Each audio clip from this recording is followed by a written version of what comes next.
আমিও তো জেলে গেছিলাম, আয়না ঘর আছে এই খবর তো জানতাম না।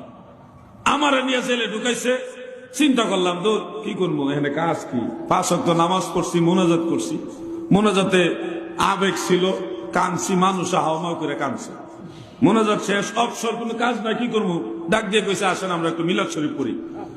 জেলের ভিতর যত ওয়াহাবিয়া ছিল তারা সুদ্ধা সবাই মিল্লা মিলাদ পড়া শুরু করছে। মিলাদ পড়ে আবার মোনাজাত, কি করতাম, মিলাদের মাঝে আবার জিকির আজকারও করছি।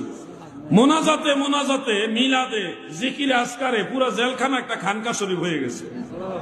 প্রথম দিকে আমি যখন মোনাজাত ধরছিলাম জেলখানার ভিতরে, সবাই তো আবেগে আপ্লুত, বেশিরভাগ আসামি তো মিথ্যা মামলার আসামি। এরা মোনাজাত ধরছি বলে যখন কান্দা দিছি আমি, মানুষও কান্দা দিছে। আরে কান্নার রোল, পুলিশে দৌড়াই আইছে, মনে হয়েছে তারা ভয় পেয়ে গেছে, হয়তো কোনো কিছু একটা দুর্ঘটনা হয়েছে, এই জন্য মানুষ সবাই কাঁদতেছে, আইসা থেকে মোনাজাত ধরে সবাই কাঁদতেছে। আমরা মানে